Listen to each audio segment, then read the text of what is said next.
Hi, நான் உங்கள் MS சாவலுசாமி. இப்போ டெல்லியில் வந்து இப்போ வந்தேன். டெல்லியிலேருந்து சென்னை. டெல்லியில் வந்து லக்கேஜை செக் பண்ணாங்க. பேக்கு 2 இது உள்ளே வந்து பவர் பேங்க் இருக்குது, அது இருக்குன்னு செக் பண்ணாங்க. அப்புறம் கையெழுத்து வாங்கினாங்க. லாஸ்ட்டில் வந்து இங்கே சென்னையில் வந்து பார்க்குறேன் லக்கேஜை போட்டுவிடல. அதோட வந்து இங்கே ஆஃபீஸில் அவங்கள்ட்ட வந்து கேட்டேன், இல்லை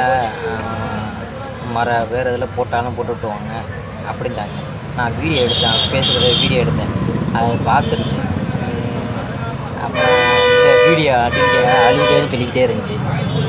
சரின்னு சொல்லிட்டு அதோட சரி அழிச்சிட்டேன். ஸோ இப்போ என்ன இருக்குதுன்னா வந்து நமக்கு வந்து அந்த லக்கேஜ் வந்து பேக்கு வாங்கின ஜாமான்லாம் வந்து அதில் தான் இருக்குது. ஸோ அது இன்னும் வரல. ஃபோன் நம்பரு எல்லாம் கொடுத்துட்டு வந்திருக்கு. வந்தோடனே ஃபோன் பண்ணுறோம், அப்புறம் வந்து வாங்கிங்க அப்படிங்கிறாங்க. இது வரைக்கும் அதேமாதிரிலாம் வந்து எப்படிலாம் இருந்ததே இல்லை. இங்கேருந்து பவர் பேங்கெல்லாம் கொண்டுட்டு தான் போயிருக்கேன்.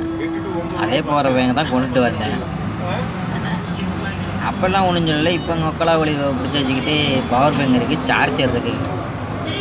அப்புறம் எங்கள் அம்மா சூத்தில் போட முடியும் சார்ஜர் பவர் பேங்கெல்லாம் ஏன் அப்படின்னு நான் நினச்சிக்கிட்டு அப்படிங்கிற அளவு. அங்கே தவாமலைலாம் அங்கேயெல்லாம் ஒன்றும் இல்லை. புதுசாக ரூல் தேவைப்படுக்கிட்ட வேறு அப்படிங்கிட்டு இருக்காங்க. ஸோ மொத்தத்தில் வந்து நான் போட்ட லக்கேஜ் 18 கிலோ. ஆமாம், 18 கிலோவில் பேக்கு. பூட்டி தான் வச்சுருந்தேன். பூட்டி சாவி வச்சுருக்கேன். சாவி அதுக்குள்ளே இருக்குது, அதில் ஒரு சாவி இருக்குது. ஸோ எப்போ லக்கேஜ் வரப்போகுதுன்னு தெரியலை. என்னோட ஒரு லக்கேஜும் இன்னொருத்தர் ஒரு ஆளோட அவர் எதுவும் வரல, ஏன் எதுவும் வரல, அப்படி இருக்குது. ஸோ பார்ப்போம் என்ன செய்யும். ஓகே, பாய். நான் உங்கள் எம்எஸ் சாவலுசாமி.